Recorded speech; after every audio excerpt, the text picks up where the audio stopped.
श्री राम जय जय राम ओ श्री राम जय जय राम ओ। नमस्कार मित्रों, श्रीमद् वाल्मीकि रामायण के इस सर्ग में आपका बहुत बहुत स्वागत है।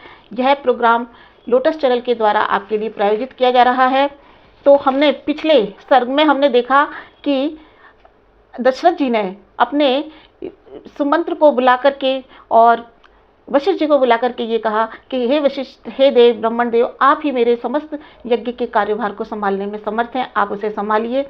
तो अब आगे त्रयोदश सर्ग में 13वें सर्ग में हम देखते हैं क्या कहते हैं वशिष्ठ जी। वशिष्ठ जी कहते हैं, करिष्ये सर्वम एतत् भवता यत् समर्थितम। हे राजन, तुमने जिसके लिए मुझसे प्रार्थना की है वह मैं सब कुछ करूँगा। तब वशिष्ठ जी ने यज्ञ संबंधी कार्यों में निपुण शिल्पकार को, बढ़इयों को, भूमि खोदने वालों को और उनके साथ साथ ज्योतिषियों को भी और शास्त्रवेत्ताओं को भी बुलाया और उन्हें यज्ञ कर्म की व्यवस्था के लिए आदेश भी दिए। मित्रों, उन्होंने वहाँ पर सुंदर सुंदर नर्तकियों और नर्तकों को भी बुलाया, क्योंकि मनोरंजन का साधन उस समय भी बहुत आवश्यक लगता था। फिर आगे, इष्ट का बहुसहस्त्री शीघ्रम आनीतामिति। और क्या कहा उन्होंने सबसे कि शीघ्र ही कई हजार ईंटें लाई जाए यज्ञ के लिए। फिर आगे कहते हैं, भक्षण्य पाने बहुर्भी संवेता सुनिष्ठिता, कि यानी बहुत प्रकार से खाद्य सामग्री बनाने के लिए, भोजन सामग्री तैयार करने के लिए रुचिपूर्वक अनेक प्रकार के अन्न, जल इत्यादि एकत्रित किए जाए और वो किस प्रकार से हों, पूरी तरह श्रेष्ठ होने चाहिए, उत्तम होने चाहिए और स्वास्थ्यवर्धक होने चाहिए। आगे वशिष्ठ जी आदेश देते हैं, आगता नाम सुदूराश्चय पार्थिवा नाम पृथक पृथक।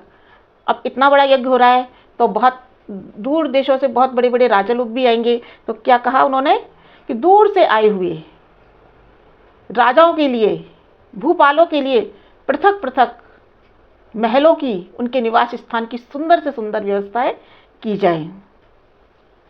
आगे कहते हैं कि अगर राजा लोग उनके साथ आएंगे तो उनके साथ उनके योद्धा भी आएंगे, सेना भी आएगी। तो आगे क्या कहते हैं, भट्टा नाम महतवासाम वैदेशिक निवासी नाम, कि विदेशी सैनिकों के लिए बड़ी बड़ी छावनियां तैयार की जाएं। आप देखिए मित्रों कि यज्ञ के लिए, उस अश्वमेध यज्ञ के लिए कितनी बड़ी तैयारी हो रही थी। दातव्यमिति विधिवत सत्कृत्य नातु लीलया। बहुत बड़ी बात यहाँ पर उन्होंने कहा कि जो भी कोई यज्ञ में आए और जिनको जो भी आवश्यकता हो उन्हें वो चीज़ दे देनी है, वो चीज़ उनको प्रदान कर देनी चाहिए, परंतु कैसे? विधि पूर्वक और उनका सत्कार करके, ना कि उनके साथ अनादर का या दुर्व्यवहार करके या किसी भी प्रकार के कड़वे शब्द बोल करके। फिर आगे कहते हैं, सर्वे वर्णा यथा पूजा प्राप्नुवन्ति सुसत्कृता। और व्यवस्था कैसी होनी चाहिए कि सब वर्ण के लोग भली प्रकार से सम्मान प्राप्त कर सकें, सबका सत्कार हो सके। न चावज्ञाम प्रयोक्ताम काम क्रोध वशादि। आगे क्या कहते हैं कि काम क्रोध के वश में होकर के किसी का भी किसी प्रकार का कोई अपमान नहीं होना चाहिए।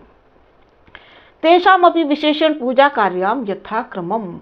और फिर आगे विशेष बात क्या कहते हैं कि यज्ञ कर्म में जो भी मनुष्य लगे हैं उनके बड़े और छोटे क्रम का ध्यान में रखते हुए उनका आदर किया जाना चाहिए।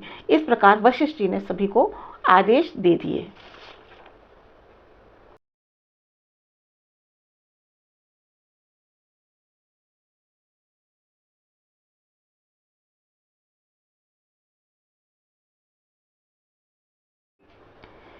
हाँ, तो मित्रों, यहाँ पर इस प्रसंग का उल्लेख करना आवश्यक है कि तुलसीदास जी की रामायण में राजा दशरथ को मनस्वी मनु महाराज और शतरूपा के विषय में बताया गया है कि वो उन्होंने पूर्व जन्म में वे मनु और कौशल्या देवी शतरूपा थी, तो उन्होंने बहुत तपस्या की थी और भगवान विष्णु भगवान को अपने पुत्र के रूप में वरदान स्वरूप मांगा था। तो यहाँ ये प्रसंग मैंने ऐसे ही आप लोगों के समक्ष प्रस्तुत किया है। तो आगे, ते च कर्मांतिका सर्वे वशिष्ठाय महर्षयः, वे सब कर्म को पूरा करने के बाद वशिष्ठ ऋषि के पास आए। सर्वम निवेदयन्ति, इसमें यज्ञम यदत कल्पितम, और सभी ने निवेदन किया जो जो कार्य यज्ञ के निमित्त पूरा हो गया। यज्ञ कर्म की व्यवस्था के लिए जो सेवक नियुक्त किए गए थे, सबने आकर के इस प्रकार से सूचना दी कि ये कार्य हो गया है, ये कार्य भी हो गया है, ये कार्य भी हो गया। इस प्रकार वशिष्ठ जी को सूचना दी तो उसे सुन करके वशिष्ठ जी बहुत प्रसन्न हुए।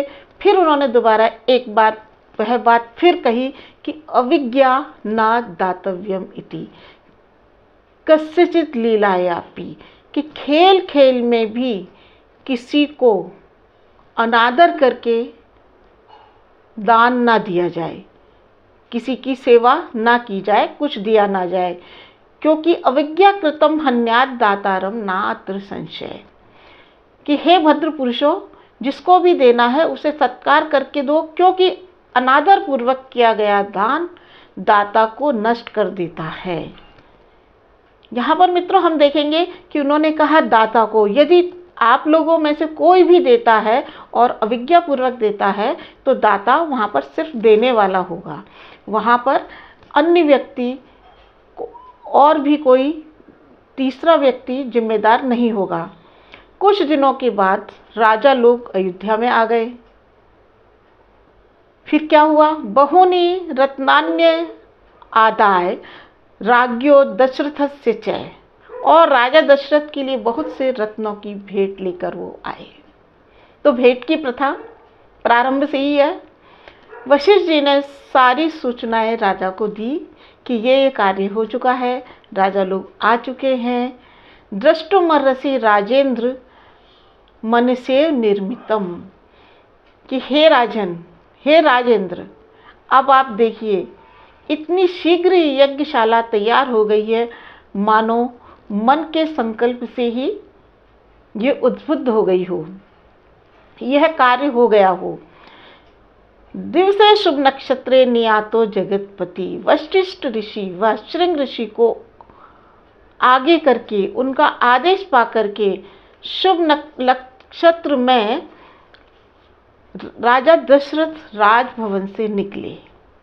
यज्ञवाटम गता सर्वे यथा शास्त्रम यथा विधि, और श्रृंग ऋषि को आगे करके अपनी पत्नियां कौशल्या, सुमित्रा और केकई के साथ श्रीमांश्च सहपत्नी भी राजा दीक्षाम उपाविशत, श्रीमान अयोध्या नरेश ने अपनी पत्नियों के साथ यज्ञशाला में प्रवेश किया और यज्ञ के लिए दीक्षा ग्रहण की। तो मित्रों, आज तक का हमारा यहीं तक का विषय है।